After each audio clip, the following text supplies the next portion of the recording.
मुजफ्फरनगर से बड़ी खबर। मीरापुर पुलिस ने भैंसा बग्गी दौड़ की तैयारी करते 7 लोगों को गिरफ्तार किया है। कार्रवाई एसपी देहात आदित्य के निर्देशन में की गई। पुलिस ने मौके से 6 दोपहिया वाहन भी जब्त किए हैं। बताया जा रहा है कि कुतुबपुर झाल के पास अवैध रूप से यह दौड़ आयोजित की जा रही थी। मीरापुर पुलिस की सतर्कता से बड़ा हादसा टल गया। सभी अभियुक्तों का शांति भंग में चालान कर दिया गया है। पुलिस ने स्पष्ट किया कि इस तरह की अवैध गतिविधियों पर सख्त कार्रवाई जारी रहेगी।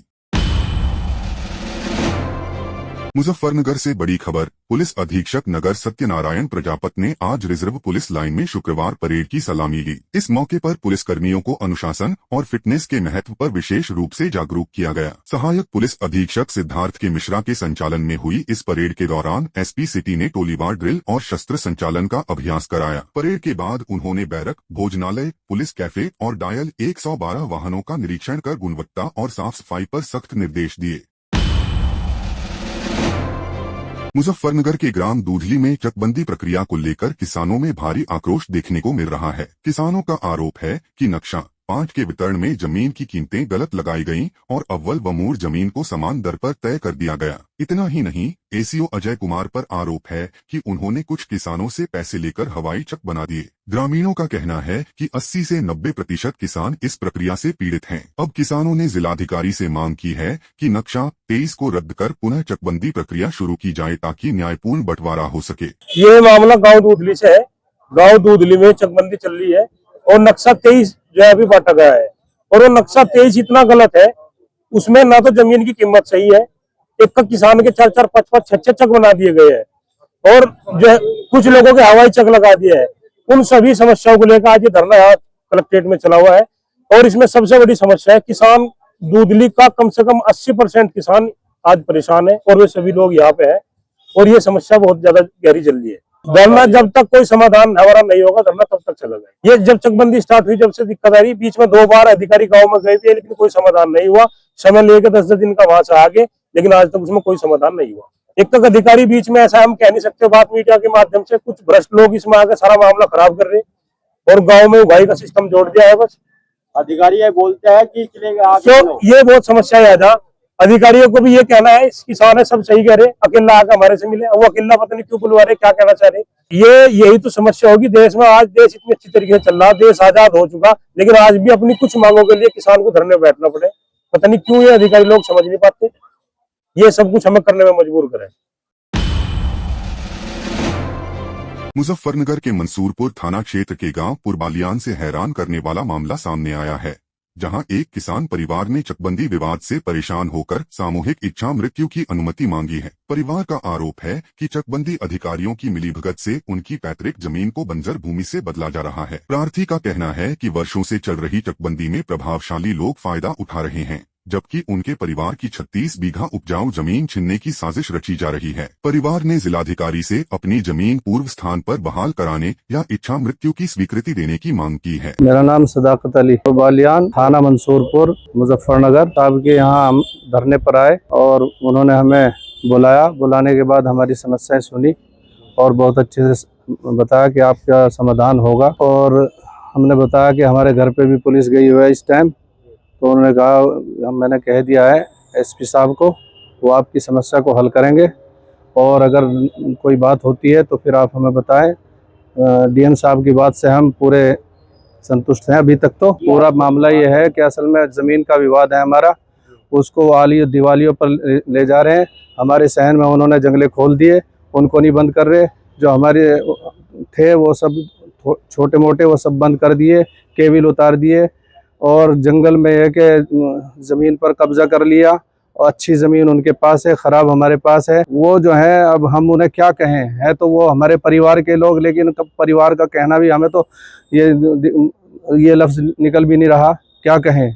अपने अगर होते तो ऐसे थोड़ा ही करते, पुलिस केस करते हमारे ऊपर, या जो है महिला को सामने करके झूठा केस पट्टी बंधवा के और एसएसपी साहब के यहाँ शिकायत दर्ज की। वो जो है फिर थाने में गई, थाना जो है इंचार्ज, वहाँ हमारे यहाँ पुलिस भेज दी। घर पे पुलिस इस टाइम, हम यहाँ डीएम साहब के पास पड़े हैं अपने बच्चों को लेकर। हम तो ये चाहते हैं हमें इंसाफ मिल जाना चाहिए।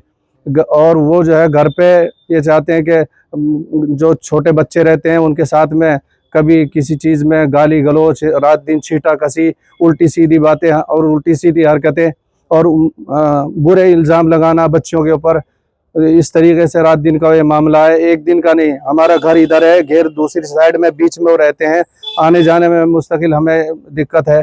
तो उन्होंने परेशान कर रखा, कभी छिंटा कसी में पानी डाल दिया, कभी कुछ कर दिया, कभी बच्चों को छेड़ दिया, ये सब उनका काम है मुस्तकिल।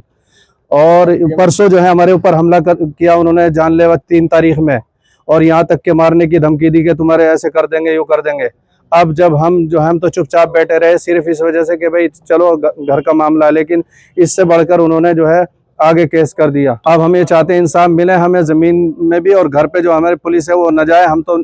और फिर उनके यहाँ कैमरे लगे हुए हैं, उसे चेक करें, चेक करने के बाद अगर वो झूठे हैं तो झूठे को उसकी सजा मिलनी चाहिए, उनके खिलाफ जो है FIR होनी चाहिए, झूठ का मुकदमा भी एक उनके ऊपर होना चाहिए 420 का। अगर 420 का उनका मुकदमा होता है तो, और अगर हम उनके घर में जैसे उन्होंने कहा घर में घुस के जो है हमारी दीवार ढा दी या किसी पर हमला किया तो कैमरे चेक कीजिए। अगर हम ऐसे मिलते हैं कि हम उनके घर में गए हैं या हमने उनके ऊपर कोई वो की है तो हम जो है सजावार हैं, जो आप चाहें हमें सजा दे सकते हैं।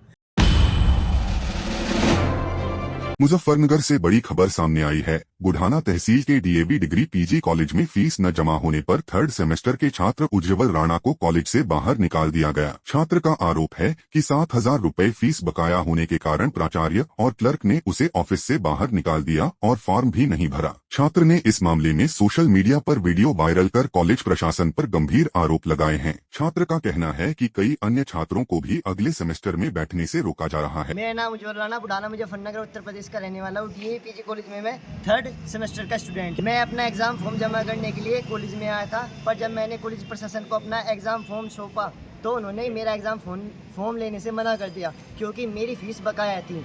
मैंने रिक्वेस्ट की प्रिंसिपल ऑफिस में जाकर, क्लर्क को जाकर, मैंने कहा कि सर मैं कुछ समय बाद अपनी फीस जमा कर दूंगा, कृपया आप करके मेरा एग्जाम फॉर्म दे लीजिए। पर उन्होंने साफ इनकार कर दिया क्योंकि उनका मानना यह था कि यदि तुम्हारे पास पैसे नहीं है तो तुम्हें पढ़ने का कोई अधिकार नहीं है। मैंने कहा कि मेरे एग्ज़ाम छूट जाएंगे, पर इन्होंने मेरी एक न मानी और मुझे धक्के देकर ऑफिस से बाहर निकाल दिया और अपशब्दों का प्रयोग किया। यह कहा कि यदि तुम्हारे पास पैसे नहीं है तो तुम्हें पढ़ने का कोई अधिकार नहीं है। मेरे साथ नहीं, आज पूरे DAV कॉलेज में बहुत से बच्चों के साथ इस प्रकार की हिंसा देखने को मिल रही है। छात्रों का अपमान किया जाता है, फीस जबरन वसूली की जाती है। यदि किसी छात्र की आर्थिक स्थिति कमज़ोर है तो यह उसकी आर्थिक स्थिति नहीं समझते, उस पर दबाव डालते हैं और उससे जबरन फीस वसूल करते हैं। मेरा आप सभी से यही अनुरोध है कि पूरे कस्बा बुढ़ाना और सभी छात्रों से अनुरोध है कि कृपया आप सभी आवाज़ उठाएं। मेरी फ़ीस 7,000 रुपये भी बकाया है पूरे साल की, और कुछ मैंने जमा की है, अपनी 1700 जमा की है मैंने अभी। मैं यह चाहता हूँ कि हम छात्रों की सुनवाई की जाए और हम छात्रों का अधिकारों का हनन न किया जाए। मुजफ्फरनगर नगर पालिका में आज वंदे मातरम के 150 वर्ष पूरे होने के उपलक्ष्य में एक विशेष कार्यक्रम आयोजित किया गया। कार्यक्रम की अध्यक्षता नगर पालिका अध्यक्ष मीनाक्षी स्वरूप और अधिशासी अधिकारी प्रज्ञा सिंह ने की। इस मौके पर ईओ प्रज्ञा सिंह ने राष्ट्रीय गीत वंदे मातरम गाया और मीनाक्षी स्वरूप ने उसका हिंदी अनुवाद करते हुए सभी कर्मचारियों को उसके अर्थ से अवगत कराया। सभी कर्मचारियों ने अपने हाथों में तिरंगा लेकर देशभक्ति का संदेश दिया और वंदे मातरम के जयघोष से सभागार गूंज उठा। विजयी विश्व तिरंगा हमारा, झंडा ऊंचे रहे हमारा।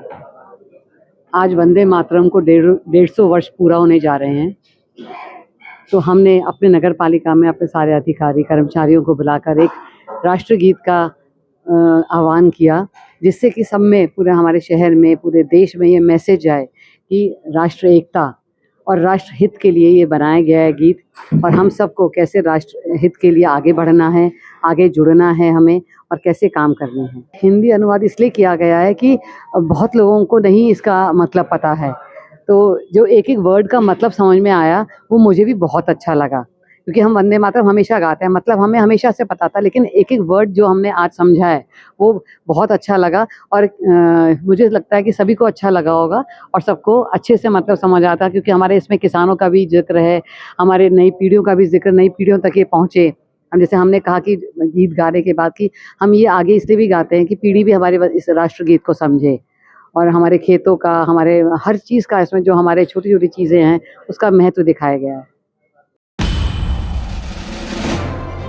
मुजफ्फरनगर में श्री राम कॉलेज के सामने की सड़क और जलभराव की समस्या ने छात्रों और स्थानीय निवासियों को भारी मुश्किल में डाल दिया है। जगह जगह गड्ढे और बारिश के पानी से सड़कें तालाब बन चुकी हैं। इसी मुद्दे को लेकर जय समता पार्टी के युवा राष्ट्रीय अध्यक्ष अमन बंसल ने प्रशासन को चेतावनी दी है कि अगर जल्द ही सड़क की मरम्मत और जल निकासी की व्यवस्था नहीं की गई तो पार्टी आंदोलन और धरना प्रदर्शन करेगी। उन्होंने कहा कि सोमवार को जिलाधिकारी को ज्ञापन सौंपकर जनता की परेशानियों से अवगत कराया जाएगा। अमन बंसल ने स्पष्ट कहा कि अब जनता की आवाज सड़कों पर गूंजेगी अगर प्रशासन ने लापरवाही जारी रखी तो। मामला ये है, श्री राम कॉलेज के यहाँ पे 4 सालों से 5 सालों से ये रोड टूटी पड़ी है। एक तरफ से तो बिल्कुल ही खत्म हो चुकी रोड, इसमें पानी पानी भर रहा है, और दूसरी तरफ सारी रोड टूटी हुई है। जो भी आ रहा है बच्चे भी गिर रहे हैं इसमें। लेकिन जितने भी छात्रों ने आज तक डीएम साहब को ज्ञापन दिया है, लेकिन डीएम साहब को अब तक ये दिखाई नहीं दी रोड। सारे मंत्री श्री राम कॉलेज में आते हैं, उन्हें भी आज तक ये रोड दिखाई नहीं दी। और जो छात्र ज्ञापन दे रहे हैं डीएम साहब को, शायद डीएम साहब छात्रों को, युवाओं को पागल समझ रहे हैं। वे सोच रहे हैं ज्ञापन देते हैं और चले जाते हैं। मैं जय समता पार्टी से युवा राष्ट्रीय अध्यक्ष आज मैं डीएम साहब से ये कहना चाह रहा हूँ कि अगर मैं कल को पहले तो डीएम कार्यालय पे सोमवार वाले दिन ज्ञापन देने पहुंच रहा हूं, और अगर ज्ञापन का 4 दिन के अंदर समाधान नहीं किया गया तो यहाँ पे चक्का जाम, रोड जाम, और कॉलेज में जितने भी बच्चे हैं सबको यहाँ पे बिठाकर धरना दे दूंगा। अगर डीएम साहब ये रोड में बच्चे गिर रहे हैं, रात भी एक लड़की यहाँ पे गिरी स्कूटी से, अगर आपको ये दिखाई नहीं दे रही है, पीडब्ल्यूडी को दिखाई नहीं दे रही है, किसी मंत्री को दिखाई नहीं दे रही है, तो भाई अकल सही कर लो और इसे रोड को बनवाने का जल्द से जल्द काम कर दो।